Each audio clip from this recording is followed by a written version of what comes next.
మీ అందరికీ నేను చెప్పేదల్లా ఒకటే, కొట్లాడి మనం ఉద్యోగాల కోసం తెచ్చుకున్న 10 సంవత్సరాలు గ్రూప్ 1 పరీక్ష, దానికి సంబంధించిన నోటిఫికేషన్ కానీ పరీక్షలు నిర్వహించడం కానీ చేయలేదు. 10 నెలలు కాకముందే మన ప్రభుత్వం గ్రూప్ 1 పరీక్ష నిర్వహించడమే కాదు, ఈ రాష్ట్రంలో 56,000 మంది నిరుద్యోగ యువతి యువకులకి ఉద్యోగాలు ఇచ్చాము. ఇది లెక్క బరాబర్గా ఉంది. పబ్లిక్ సర్వీస్ కమిషన్ ద్వారా నియామక పత్రాలు ఇచ్చినవి ఇంకా ప్రాసెస్ లో ఉన్నాయి చాలా. అంతేకాదు, ఇచ్చిన మాట ప్రకారం ఈ రాష్ట్రంలో మహిళలను మహాలక్ష్మిలాగా చూస్తూ ప్రతి మహిళ ఈ రాష్ట్రంలో ఎక్కడి నుంచి ఎక్కడికైనా ఉచితంగా బస్సులో ప్రయాణం చేయొచ్చు అని చెప్పినటువంటి మాటని మేము అసెంబ్లీలో ప్రమాణ స్వీకారం చేసిన అరగంట లోపులోనే బస్సుల్ని అసెంబ్లీలో తెప్పించుకొని ప్రారంభోత్సవం చేశాం. బయటికి పోతే ఆలస్యం అవుతుందేమని. రాజీవ్ ఆరోగ్యశ్రీ 5 లక్షల రూపాయల్లో ఉంటే పేదవాళ్లు, బడుగు బలహీన వర్గాలకు సంబంధించిన మధ్యతరగతి కుటుంబాలు ఏ కార్పొరేట్ హాస్పిటల్ కైనా పోయి వైద్యం చేయించుకోవడానికి 10 లక్షలు చేశాం. 500 రూపాయలకే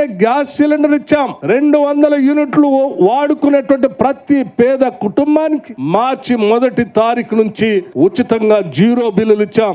ఇది వాస్తవం. రాష్ట్ర వ్యాప్తంగా అమలు చేస్తున్నాం. ఈ రాష్ట్రంలో ఉన్నటువంటి వ్యవసాయదారులందరికీ ఉచిత విద్యుత్ ఇచ్చే కార్యక్రమంలో భాగంగా ప్రతి నెల దాదాపు 11 నుంచి 1200 కోట్ల రూపాయలు రాష్ట్ర ప్రభుత్వానికి కడతా ఉన్నాం. మొత్తంగా ఈరోజు రాష్ట్రంలో ఉన్నటువంటి రైతుల కోసం ఉచితంగా కరెంట్ ఇవ్వటమే కాదు, రైతు కావలసినటువంటి సబ్సిడీ ఇస్తూ, వాళ్ళకి ఇన్సూరెన్స్ కడుతూ, పంట నష్టం జరిగితే పంట నష్ట పరిహారం ఇస్తూ, ఇవాళ పండించిన ప్రతి గింజను కొంటూ చివరికి వరి ధాన్యానికి 500 రూపాయలు బోనస్ కూడా ఇస్తూ రాష్ట్రంలో రైతుల్ని ప్రోత్సహిస్తా ఉన్నాం. ఈ చేసే కార్యక్రమాలన్నీ ప్రజల మధ్యకి వెళ్తా ఉంటే అయ్యో మేము 10 ఏళ్లు ఏమి చేయలేక వెనకబడిపోయినాం, మరి కాంగ్రెస్ ఇందిరమ రాజ్యం వచ్చి 10 నెలలు ఇవన్నీ చేస్తా ఉంది, ఏదో రకంగా వీళ్ళ మీద గుడ్డగాల్చి మీదేయాలని చెప్పి అడ్డగోలుగా మాట్లాడుతూ రైతు భరోసా ఇయ్యరు, దాన్ని ఎగ్గొడతారు, దీన్ని ఎగ్గొడతారు అని చెప్పి వారికి ఉన్నటువంటి పత్రికల్లో సోషల్ మీడియాలో అడ్డగోలుగా మాట్లాడుతూ ఉంటే బాధ అనిపించి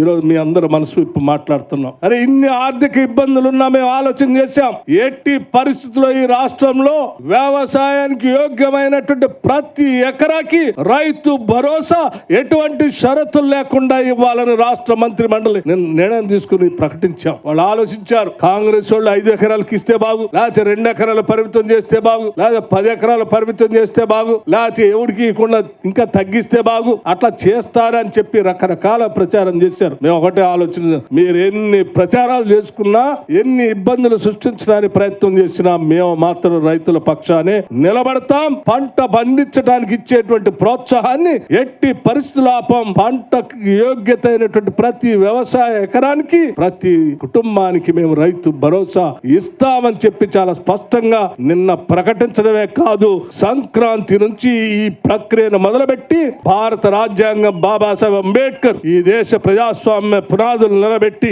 రాజ్యాంగాన్ని అమలు తీసుకొచ్చిన జనవరి 26 నుంచి పంపిణీ చేసే కార్యక్రమాన్ని మీరు కాదు, మీకు సంబంధించిన 100,000 మంది వచ్చి అడ్డు నిలబడిన రైతు భరోసా పంపిణీ చేస్తాం, చేసి చూపిస్తాం. మేము ఇంకోటి కూడా ఆలోచన చేశాం. మిత్రులు చెప్పారు, నాతో పాటు చాలా మంది పాదయాత్రలో పాల్గొన్నారు. ఆదిలాబాద్ నుంచి ఖమ్మం ఈ జిల్లాలో పాదయాత్ర చేసినప్పుడు కూడా ఇక్కడ ఉన్న నాయకత్వం అంతా పెద్ద ఎత్తున నాతో నడిచారు. నడిచిన ప్రతి దగ్గర పేదవాళ్ళు, ఇల్లు లేనటువంటి వాళ్ళు, భూమి లేని నిరుపేద ప్రజలు కూడా అడిగారు, అయ్యా మాకు భూమి లేదు, మా గురించి కూడా ఆలోచన చేయండి, మాకు ఇల్లు ఇస్తా అన్నాడు ఈ దుర్మార్గుడు, ఇల్లు ఇవ్వకుండా 10 ఏళ్లు ఇబ్బంది పెట్టారు, మీరు వచ్చింది మా రాజ్యాన్ని తీసుకొని రావాలి, మాకు ఇల్లు ఇవ్వాలని అంటే ఈరోజు చాలా స్పష్టంగా, ధైర్యంగా, గర్వంగా ఒక కాంగ్రెస్ పార్టీ సంబంధించిన నాయకుడిగా మీ అందరి సమక్షంలో ప్రకటిస్తున్నాము. ఈరోజు ఇందిరమ్మ ఇళ్లని ప్రతి శాసనసభ నియోజకవర్గంలో 3,500 ఇళ్లకు తగ్గకుండా రాష్ట్ర వ్యాప్తంగా ప్రతి శాసనసభలో ఈ నియోజకవర్గంలో ఇంటికి 5 లక్షల రూపాయల లెక్క మొదలుపెట్టే కార్యక్రమం మొదలుపెట్టాం. అట్లాగే భూమి లేని వ్యవసాయ నిరుపేద కుటుంబాలకు, వ్యవసాయ కూలీలకు, వారిని కూడా వదిలిపెట్టకూడదు, వాళ్ళు మన బిడ్డలే, రెక్కాడితే డొక్కాడన్నటువంటి ప్రజానికం, వారికి కూడా సంవత్సరానికి 12,000 రూపాయలు ఇందిరమ్మ ఆత్మీయ భరోసా పేరు మీద 12,000 రూపాయలు సంవత్సరానికి వేసే కార్యక్రమం తీసుకున్నాం. దాన్ని 26 జనవరి నాడు నుంచి ప్రారంభం చేయబోతున్నాం.